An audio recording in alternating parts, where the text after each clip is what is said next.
So my name is Nityananda Chandra. I grew up in Honolulu. I was asked to give a little introduction. So um, I was born and raised in Honolulu, and I met a friend of mine who was a devotee. She was 13 years old, and I 14, and she started preaching to me all about the universal form. Actually, we would go out late at night with a gang of kids and just talk about things that are really far out for kids. Like you know how you have campfires, you talk about ghosts and stuff. So we go out and talk about ghosts and aliens, and then she would say the universal form. And I'm like, well, what's that? And the trees are the hairs on his body, and the rivers are his veins, and the rainbow is the color of his dress. And wow, and talk about reincarnation. And then every day she would make a garland for Srila Prabhupada, and this was a house right across the street from the beach in Kailua in Hawaii. And so she said, if you take a flower from the tree and make a garland and offer it to Krishna, the soul in the tree gets benefit. I was like, the soul in the tree gets what is this? So it was always like really out of all the interesting discussions that we were having, my friend's contribution was always like, "Whoa, this is really deep." And then she also made prasadam. So prasadam is that food that is vegetarian food cooked with love and offered. So you may understand, like a 13-year-old's cooking is not anything fancy. It was basically like probably canned tomato sauce and noodles, and it had some things that I never had in spaghetti before. It had carrots in it. Never had, we just had meat or spaghetti, carrots, and it had walnuts in it, which was really weird. But when I ate it, it was absolutely amazing. It was very simple. The dish was very simple, but there was some extraordinary flavor to it. And so from that point, I was like, okay, I'm vegetarian. I'm going to check out this whole Krishna thing. And then later I moved to Oregon, and I was trying to find a temple, and eventually I found a temple, and I started going there. And it was an older couple that was running the temple. And I don't know if some of you might have this experience sometime in your life where you're really wanting to dive in deeper, but maybe there's nobody around that's like your peer. Like I was the 20-year-old, 18-year-old punk rock kid, and everybody's like 40 with kids, and then there's a Prabhupada disciples who are in their 60s. I was like, I didn't know like what's the next step. And so she came to me and she said, there's going to be some changes around here, and it's you're going to love it. And so 30 monks and monkettes, brahmacharis, brahmachaриnis came to Portland, and they opened a new center, and the kirtans were wild, and the floors were like, you were afraid that the floor would cave in from all the dancing. And actually one time on the Krishna's birthday, the porch that was on the second floor detached from the house, just shaking madly. And so I joined that group back in when I was 20. Monk and Monkettes, yes. And so, and now we're here. Actually, so I joined the group, and in 2001, we ended up living in New York as monks, distributing books in the Brooklyn Temple. And so that, so I got to meet some of the devotees there, lived there for a year. And I sold a book to my wife-to-be in the streets of, on the subway of Times Square. That's how we met. It's a whole nother story. And we had been living in Dallas for 16 years. So, Hare Krishna. So let's do the invocation. I think we keep it short, so we all do it together. Om Namo Bhagavate Vasudevaya. Om Namo Bhagavate Vasudevaya. Om Namo Bhagavate Vasudevaya. So today we're on the Srimad Bhagavatam, 10th canto, chapter 2, text number 31. And if you see these verses, they're very beautiful. And usually we don't go to someone who is an atheist to establish how beautiful the Bhagavatam is. But I heard this very interesting statement that was in an academic book. Nityananda Maharaj said that there was a poet laureate, means like the expert in poetry. There's a famous scholar in poetry that he's fluent in 17 different languages, including Sanskrit. He's fluent in Sanskrit, and he studies poetry in all these different languages. And usually you find in like academic books that deal with like poetry, you don't have absolute statements. But he says in his academic book, it says the 10th canto of the Srimad Bhagavatam is the best poetry in the world. And he's an atheist. And he's like, this is the best. So here we are on 10th canto. Swayam samutira sudishtaram duman bharvanavan bhimam adabra sohridaha bhavat padam buruha navam atrate nidhaya yakta sat anugraha pavan. O Lord, who resembles the shining sun, you are always ready to fulfill the desires of your devotee, and therefore you are known as a desire tree, Vancha Kalpataru. When acharyas completely take shelter under your lotus feet in order to cross this fierce ocean of nescience, they leave behind on the earth the method on which they cross. And because you are very merciful to your other devotees, you accept this method to help them. So that you might have, might sound very familiar.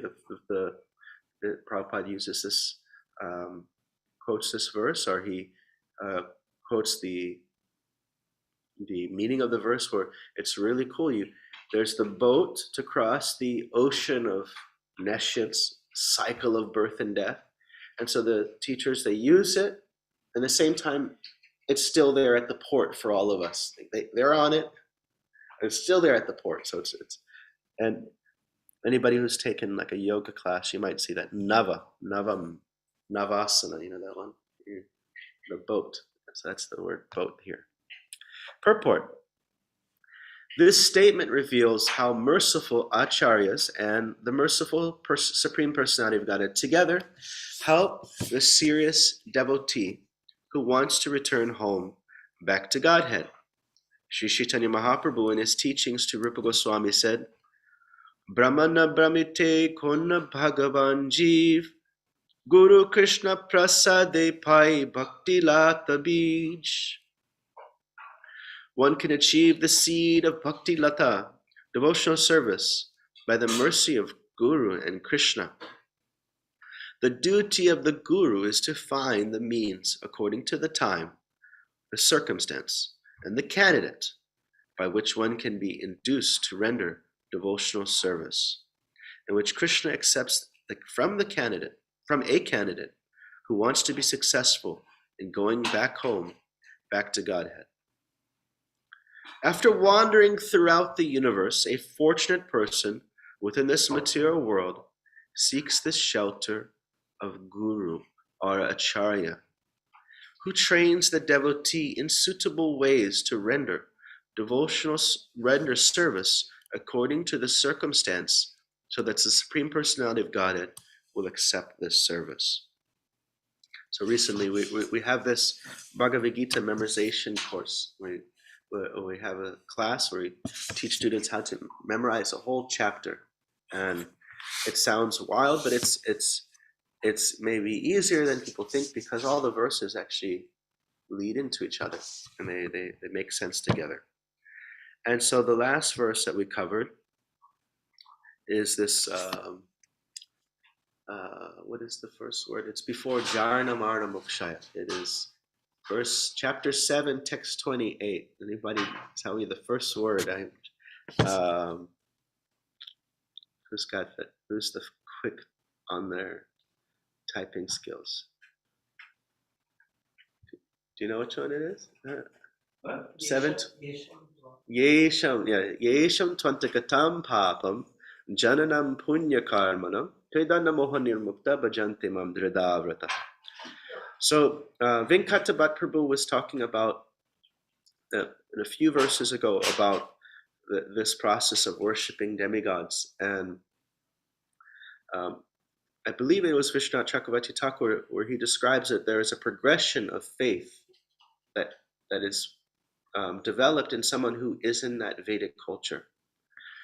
For example, say you are a villager and you live in a place that has never even seen electricity, and you have they start to establish electricity in your village, in your vicinity, and then you have a representative from Kenmore.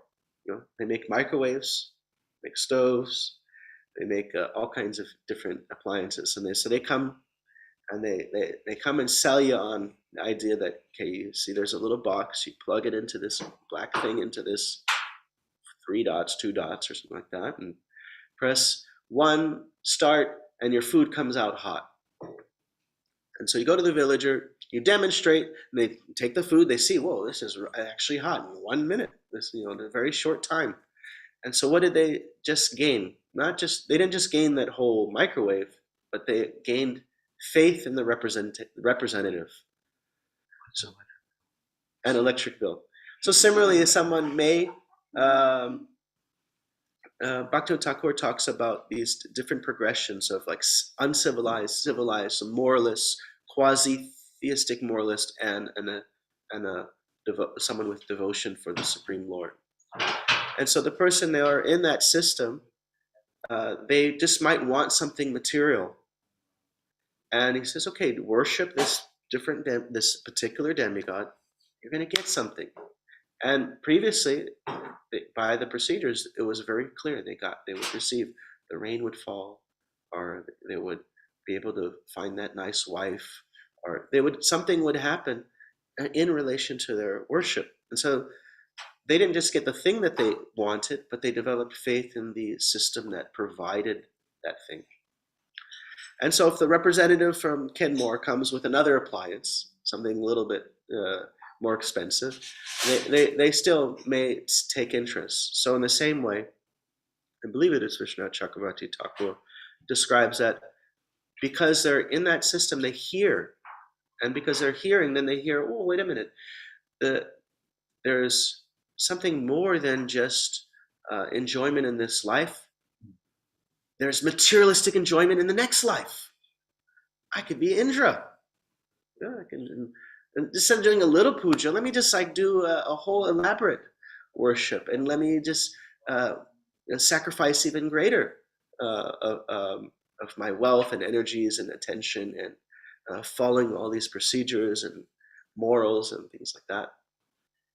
And because they're in the system and they're hearing, they hear, oh, Indra has problems.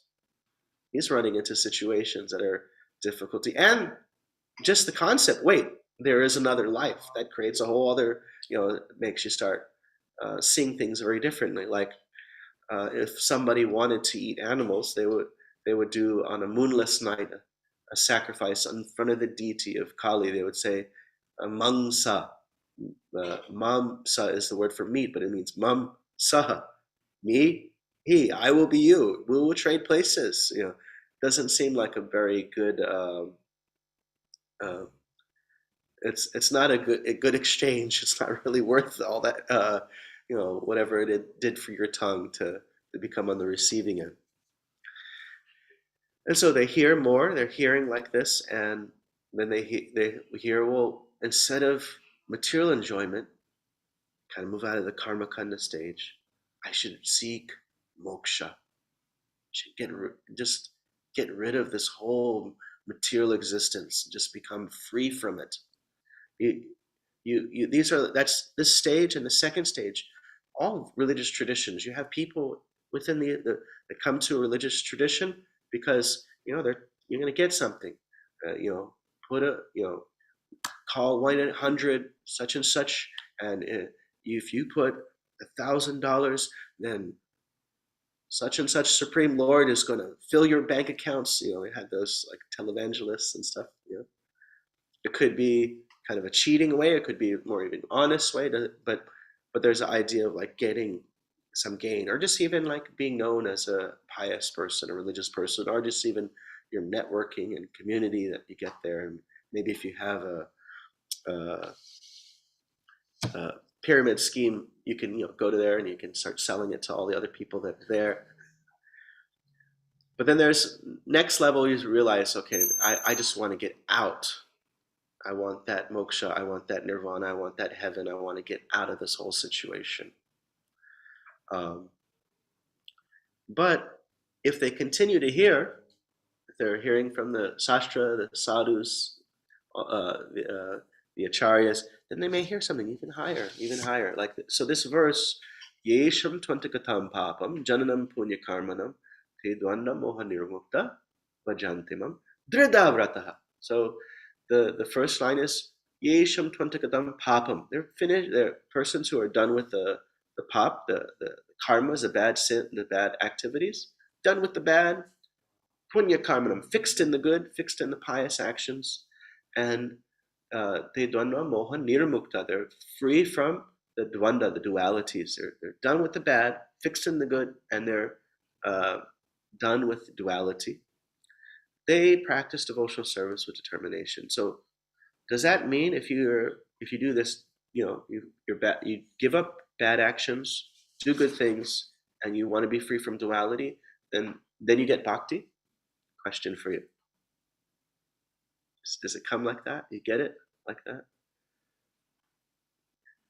No. Yes. So nice investigation by Vishwanath Chakravarti Thakur in the Madhurya Kandambini, where he says that bhakti is like Krishna.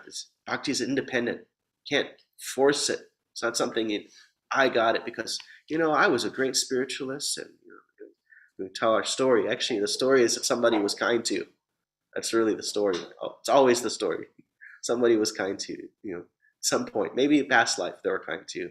You might be already been practicing, and so in this verse it says those who are in that situation, then there is a good chance that they get the kindness of some devotee because they're seeking and they're pious.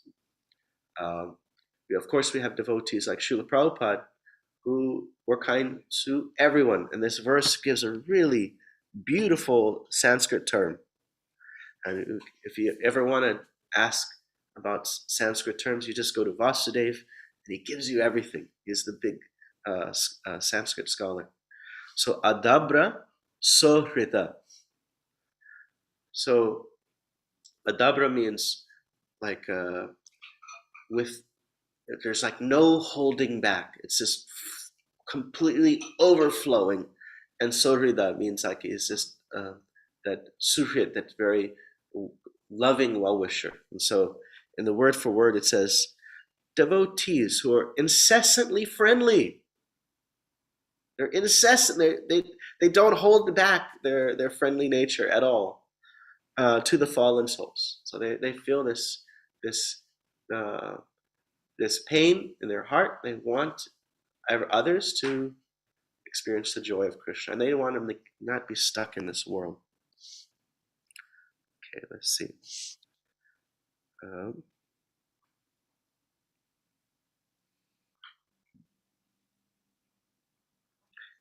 And so, yeah, Vishwanath Chakravarti Thakur, he argues that, okay, fortunate person, somehow, there's a word, yadrichaya, you find this in a lot of verses when it's somehow or other, some fortunate person. So he says, what does that mean? It's like, is it because he did good things?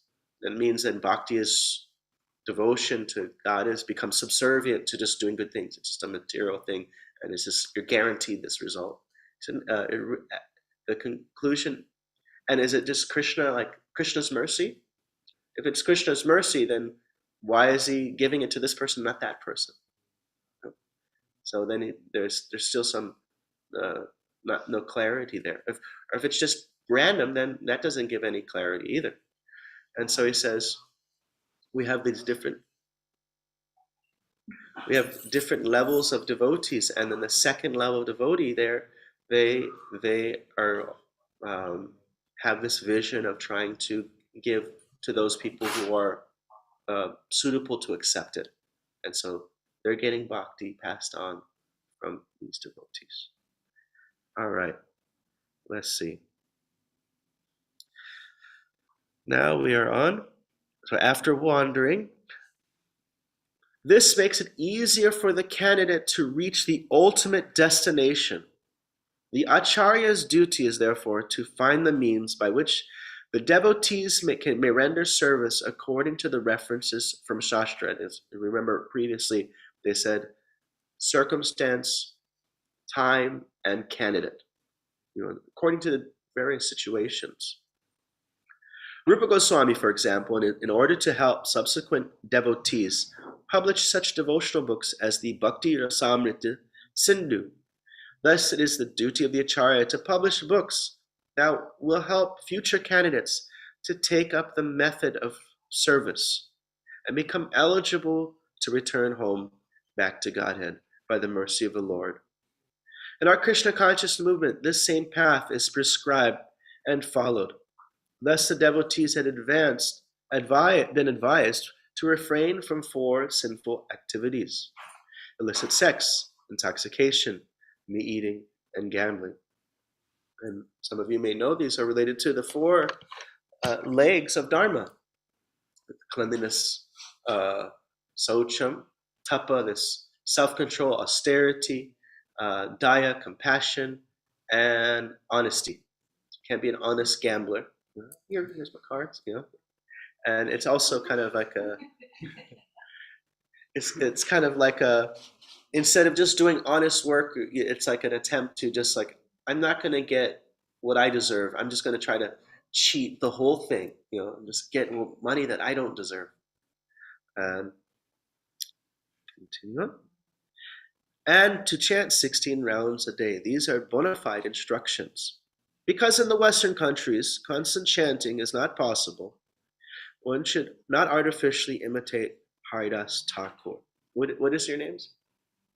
Ras. So in Bhaktisiddhanta Saraswati's time, do you know how much the brahmacharis would chant? Oh, no idea. 64 rounds. And so Prabhupada's saying, in the Western countries, constant chanting is not possible. One should not artificially imitate Haridas Thakur. And Haridas Thakur did 3 times that amount, actually. But one should follow this method. Krishna will accept a devotee who strictly follows the regulative principles. Now, regulative principles, oftentimes our mind automatically goes to the 4 rules, but oftentimes Prabhupada used that word just to mean Shravanam, Kirtanam, Vishnu. He said regulative principles of devotional service, such as Shravanam, Kirtanam. So follow these principles of devotional service, which includes, following the 4 regs as part of it. And the method prescribed in the various books and literatures published by the authorities. The acharyas give the suitable method for crossing the ocean of nescience by accepting the boat of the Lord's lotus feet, and this method is strictly followed. And if this method is strictly followed, the followers will ultimately reach the destination by the grace of the Lord. So Prabhupada is mentioning something that he had mentioned in the Chaitanya Charitamrita, that sometimes he says the standards that are followed in India need not necessarily be followed in the West. There is a difference between detail and principle, but it takes, like somebody was at Shrutikirti asked, well, how do we know the difference? And then Prabhupada said, it takes a little intelligence. And then I don't know if it's the same conversation.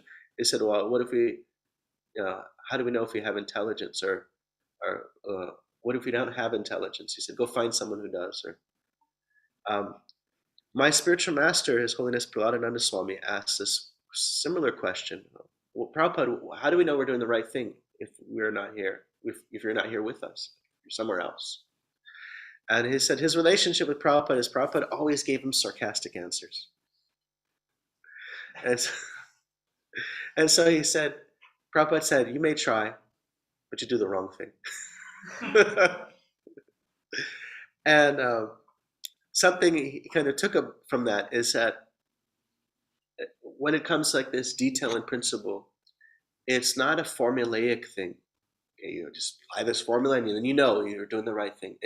There's no substitution for maturity, for actually becoming more advanced in Krishna consciousness. Therefore, we try certain things and we see, does this seem to be in line with what Krishna wants us to be doing? We have to figure out according to the particular situation. So I'll read a little quote from that verse, from that let's see. So this is from Chaitanya Charitamrita Madhya Lila 23, verse 105. One has to learn the possibility of renunciation in terms of country, time, and candidate. Same thing he said in this one.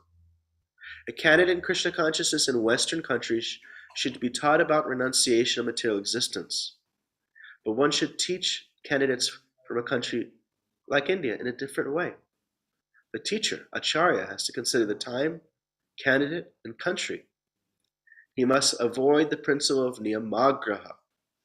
Who would like to say what niyamagraha means?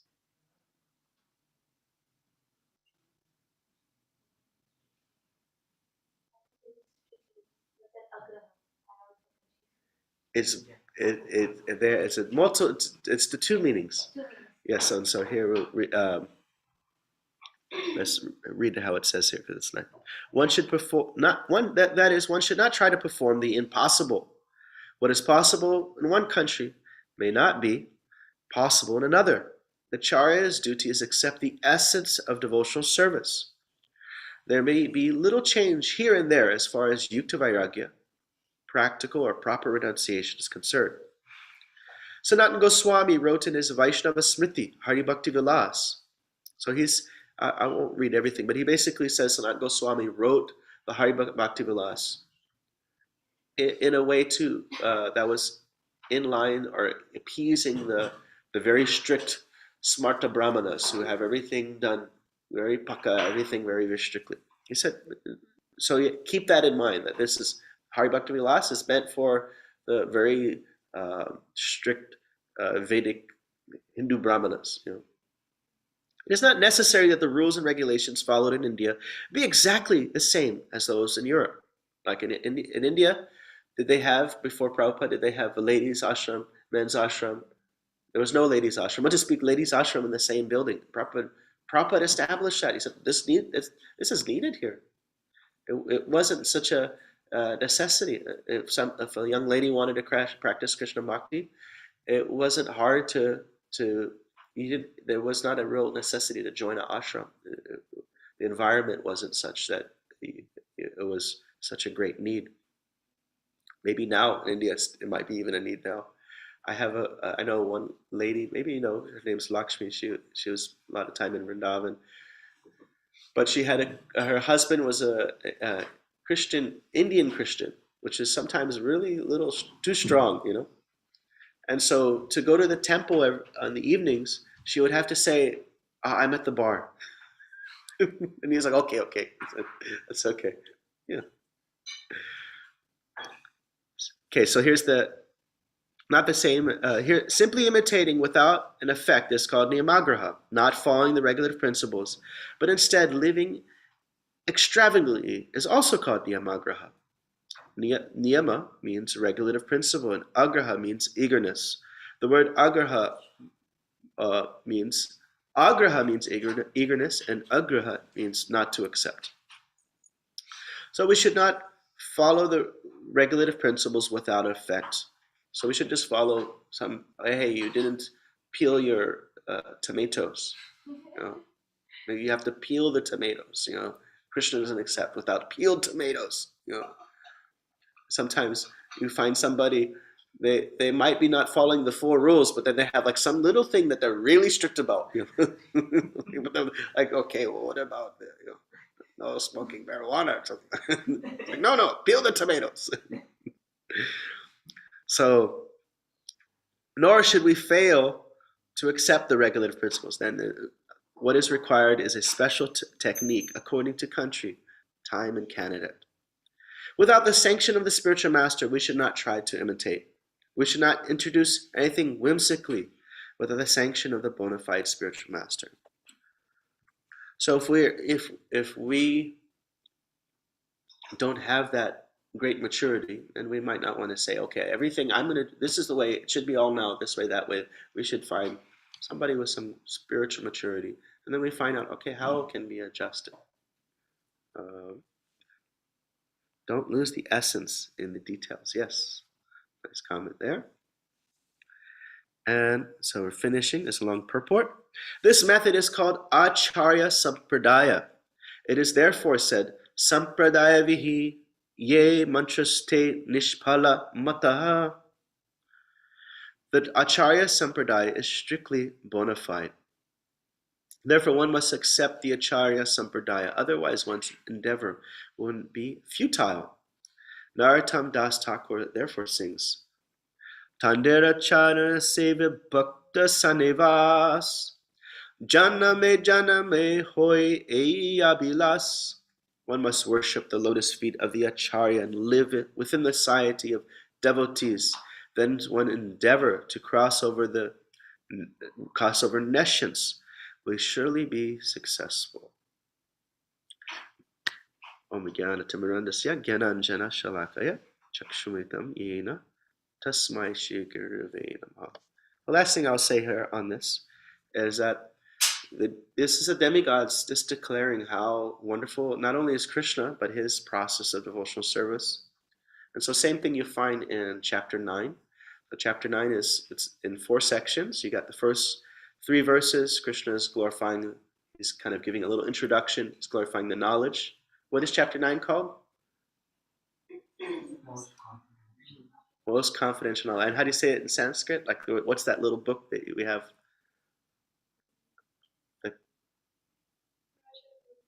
Raja, the king. Yeah, king of knowledge. So actually the chapter 9, king of knowledge, the first 3 verses are for letter K, for knowledge. The next verses 4, I think it's to 11 or 10, are about Krishna's inconceivable relationships with his energies, how he's involved and aloof. It's coming from him and it's distinct from him. It's really inconceivable nature. Then I think it's maybe from 12 up to 22 or 13 and 20, somewhere around there. It's non-devotional worship. He's describing those who worship, but not directly Supreme Personality of Godhead.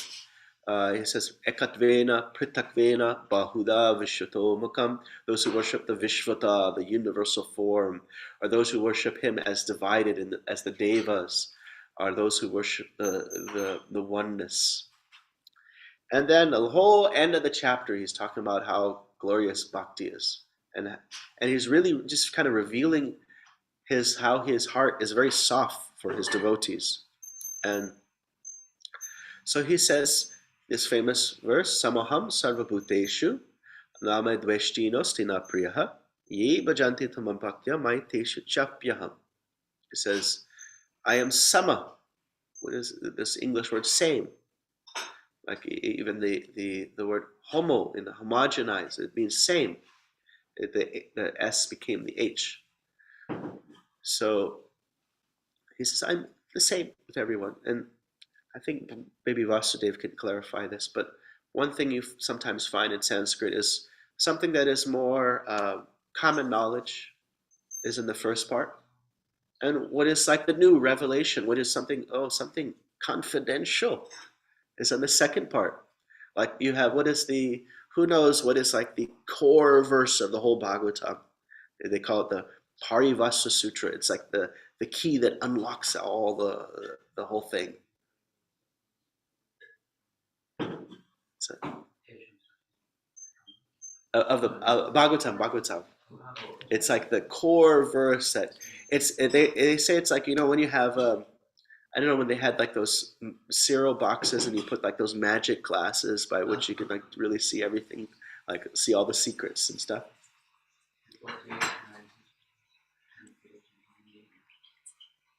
It's I think it's chapter 2 of the first canto, or maybe 3. It's Ete Chamsa, or maybe chapter 4. Eight, chapter 3. Ete Chamsa Sakala Pumsa Krishnas to Bhagavan Swayam. It's only half of it. It's not even the whole verse. It's just that first half. So the first half is saying something more commonly known. All the avatars come from the Purushas. The three Vishnus, the one that lies down and the universes come out of his pores. He's really big. And there's another one, gets much smaller. He's just the size of the universe. He enters into the universe. Right? And then there's another one, gets even smaller, gets into the heart of all atoms and all the creatures. And it says, and all the avatars usually come from the latter two.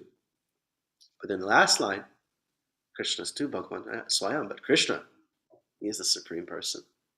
It's kind of like you see a limo come, and all these people come out of the limo, and you say, all these men are important, but that man's the president. The two right there in that verse is the but. It's really emphasizing. Why did I bring that up? So Kali Yuga brain just shuts off for a second. The Samaham, sorry. Samaham. So the first part of the verse, he's like, I'm equal to everyone. I'm just like the impartial witness, like the super soul, just impartial. But one who's a friend in me, I'm a friend in them. And how much of a friend? He says, even if my devotee is badly behaved, it is like, Arjuna, you have to consider him sadhu. If you see like if you go to India, you're on the train in the morning, what do you see? If you look out the window, what do you see? People something up. Maybe you don't want to mention the bathroom part, but it's like everybody's out there scrubbing away. So someone's a construction worker, he's filled with dirt, and maybe there's some paka businessman, some brahmana. He may think himself cleaner than the construction worker, but he's out there in the shower. He's actually doing something about it, where the other person might be at that stage not doing anything about it. So Krishna is saying the devotee, he's like this. He's a mango. Could be a hard, sour, green mango, but you leave him there on the tree. The process is going to turn. What is he going to turn? Soft and sweet. Hard and sour to soft and sweet. Mango just takes a little time. And so Vishwanath Chakravarti Thakur says that even if he has bad qualities, those bad qualities should be seen as like the biting of a toothless snake.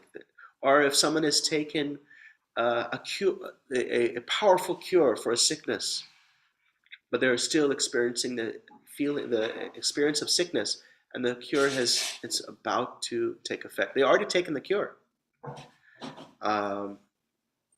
This verse, however, should not be misused.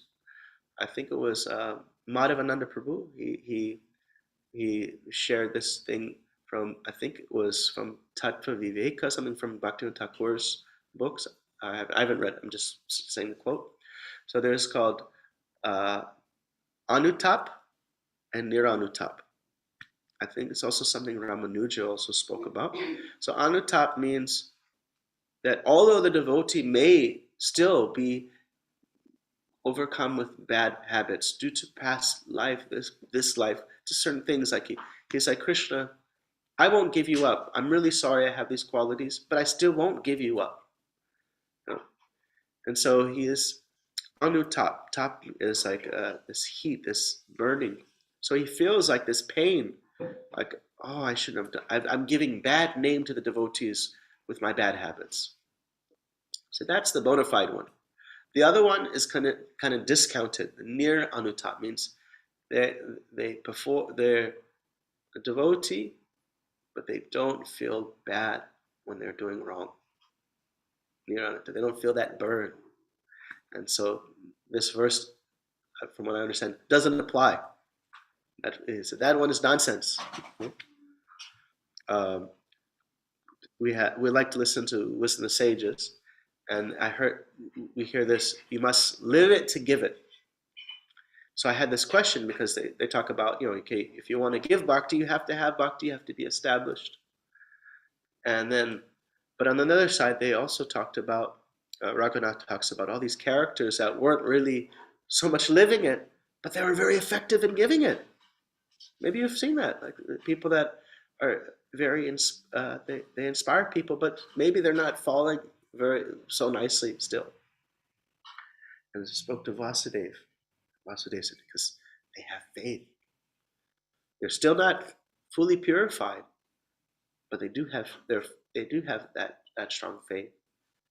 And it's considered like the biting of a toothless snake. You just gotta it's like the green mango. You just gotta give it some time.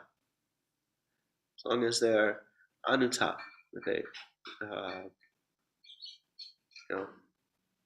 have some burning regret when there is misbehavior. So yes, please, let's hear some reflections, comments. Tell us, what is your doggy bag? What are you going to take home with you today? And questions, if I can see the answer. I really like what you mentioned about there's no substitute for maturity, as in, like, you can't just get an ABC, this is the formula for developing intelligence. Like, they have the process, but really you just have to do it. You just have to mature in Krishna consciousness. Could everybody hear her? There's no substitution to maturity. Yes. So she was repeating that point. Yes. Emily, Hare Krishna. You're not on 8th Avenue? You're not on 8th Avenue? Oh. It's a joke. It's a joke. She knows. Okay. Prabhuji? I like the point you mentioned. Can we bring the Prabhuji closer to the computer? Yes. Oh, that's Parikshit, right? Parikshit, that's you? So yeah, I like Hare the Krishna. point where you mentioned we are doing bhakti because somebody was kind to us. So that's deep.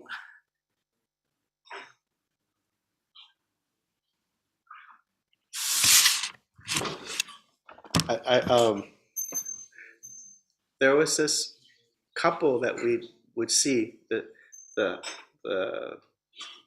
guy, he had a shika, but it was just a very odd fashion style. It was like he was part of the Burning Man movement, so they're all like really wild clothing, and shika was just part of it, like this crazy hair, like it's like least desired haircut, you don't see it in the barbershop, like, hey, do you want to pitch? And we used to go, and they lived a few blocks from the temple, so we'd go and we'd give them prasadam, and we wouldn't even try to preach because we could see that there was like this kind of not interest. They had Bhagavad Gita, but they were more into the personal side.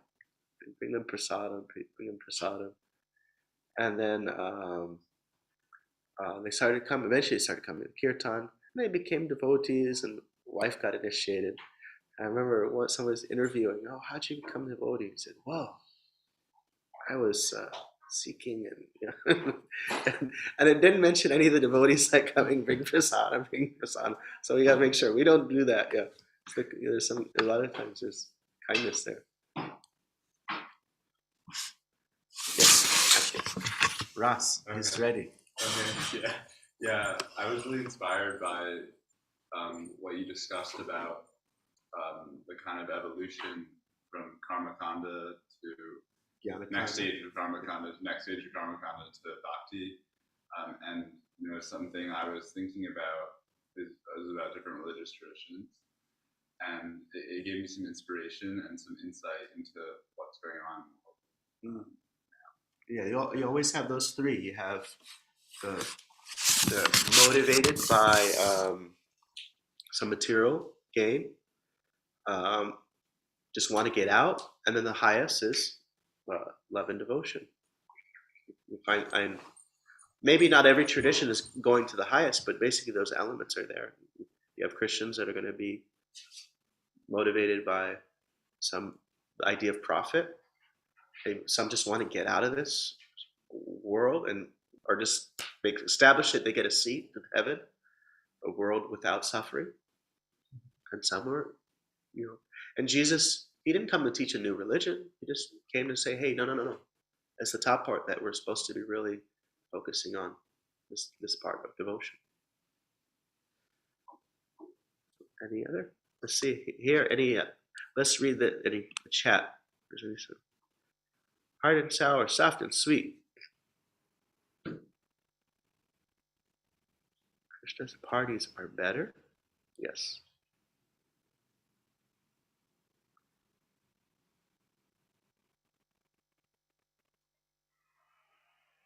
Someone said, oh, the soul and the flower gets benefited too. Yes.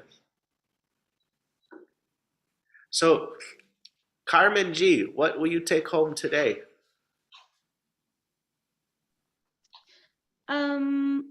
I really liked how you said that there's no substitution for maturity in Krishna consciousness. And I think like the whole process is just really, really, really amazing because it's like the mango, right? It's not ready, but then you leave it there. And with this process of Krishna consciousness, hearing chanting, everything, it becomes like sweet and sour. Sweet and soft. And then you find, I guess, like you find that that ground point, and then everything is like amazing. Hare Krishna, can you hear me okay?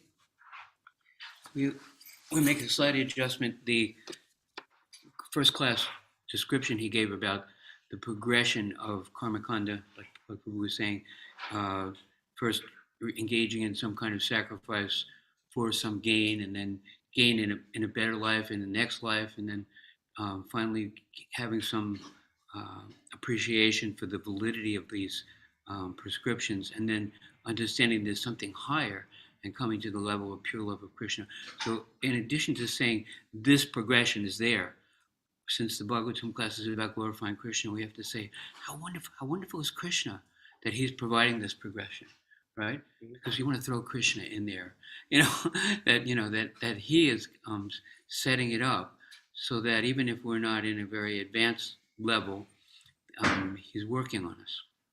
How wonderful is Krishna? That's all. Prabhupada. Emily? Come on. So my question is pertaining to the last point you mentioned about. If you come close, the other people can hear this. People. Thank you. There you go. My question is about the last thing you mentioned on top and anutop. You're on the top and top. Yeah. On top. On feeling bad about not representing devotees or not practicing properly, and then not feeling bad. So I'm curious, what's the proper way to feel that regret, in the sense of, if in a negative sense it can be debilitating, and then you can think, oh, I'm so bad, I can't continue my service, I'm just this and that, and then it actually kind of debilitates you from the right mood of service. So how can you feel regret in a proper mindset? Thank you. So I'm gonna read the commentary by Vishwanath Chakravarti Thakur on very, very beautiful section, and that section where Krishna is just revealing his heart to his devotees, that last part of the 9th chapter. Like you have like the verse that I think Venkatapata quoted, the Ananyas Chintayantam, I carry whatever my devotee lacks. And And he says, like the acharyas say, everything, not just like, oh, I carry their whatever their spiritual. I'm bringing their everything. I'm taking care of them. And there was one brahmana named Arjuna, and when he read this, he thought, okay, it is saying Krishna personally, vahami, like pibami, I drink, pashami, I see, patami, I read, vahami, I will carry to you whatever I will bring to you whatever you lack. And he's like, okay, there's a problem here. Krishna, the Supreme Lord of everything, is personally coming to carry, like he's coming to your doorstep with the bags in his hands. This Brahmana was like, his energy is something, it's not him like personally. And so he took out his scribe pen, he scratched it out. And he did what the Brahmanas do. They go out and beg. And they would live very simply. While he was out, two beautiful boys appeared. A blackish boy and a whitish boy. And they had sticks on their backs, and on each side of the stick were loads of rice, dal, ghee, yogurt, honey, fruits, vegetables, heavily loaded. And the wife was, oh, very nice, you must have met my husband. Please stay and I'll cook for you. They said, no. Yes, we did, but we don't want to see him. He is a very terrible man. He beat us. And he even scratched our tongue. See, what kind of person does this crazy stuff?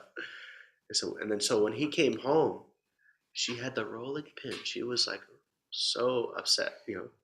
She actually started eating. Like she's like, it was such an odd thing that to not wait for him. And so he asked, what's wrong? And she said, how did you beat those boys? They're so beautiful. One was blackish, one was whitish. And he was just like in utter shock. And then he realized, oh my God, this is Krishna and Balaram personally showing, I come. But that was a side point. But I'm coming to the verse. So that verse with the Samoham Sarvabhuteshu, here's the purport. And we'll go over it real quick.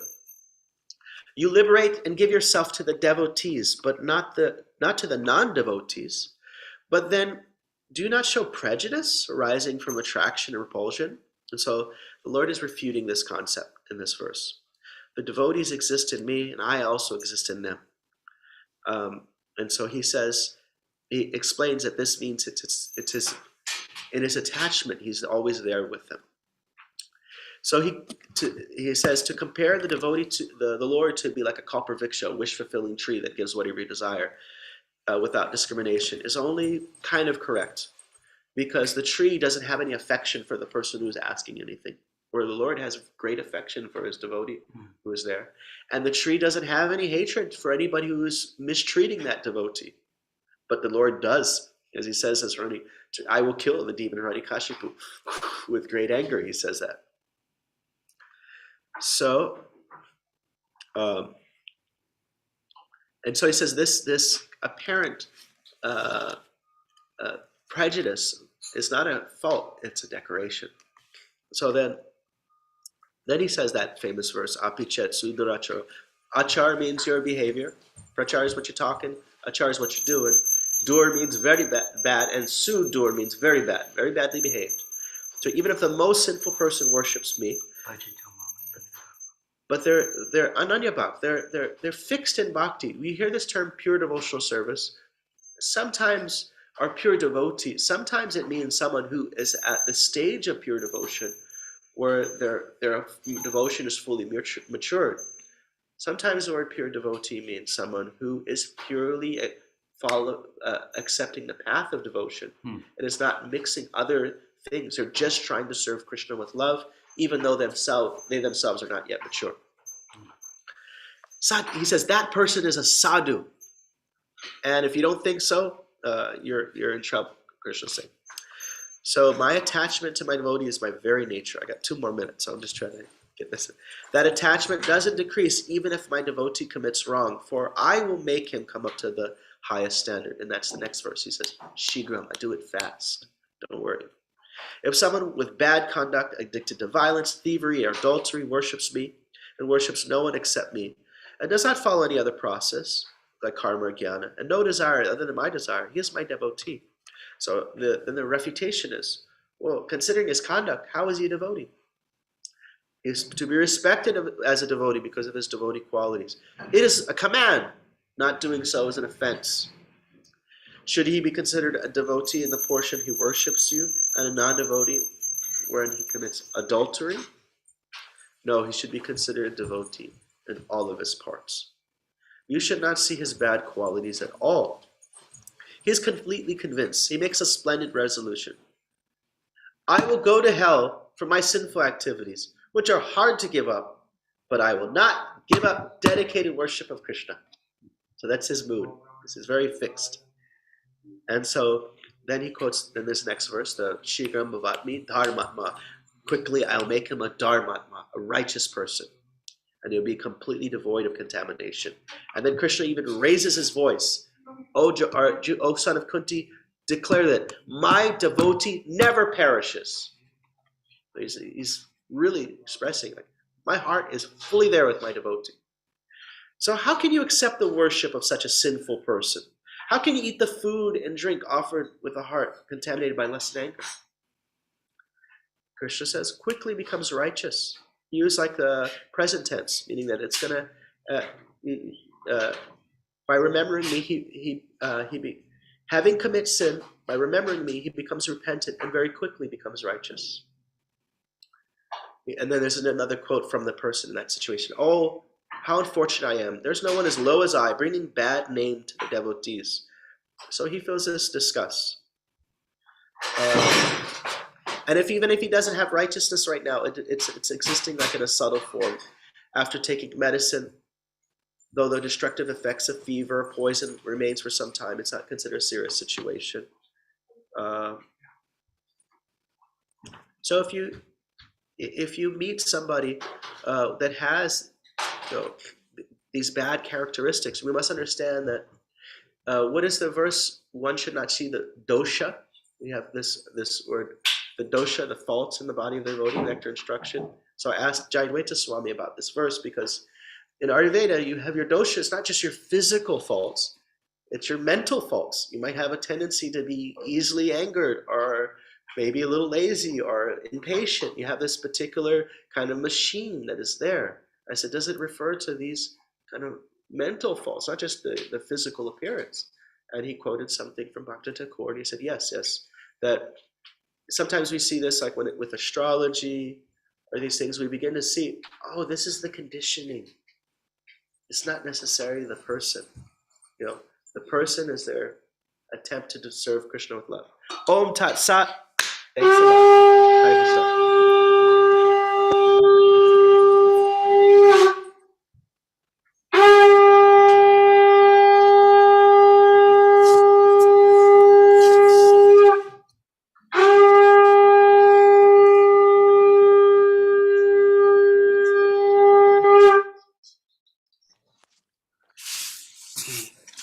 All glories to Srila Prabhupada. Hare Krishna. Hare Krishna. Okay. Bye, everyone. Thanks for joining. Have a wonderful day. See you tomorrow.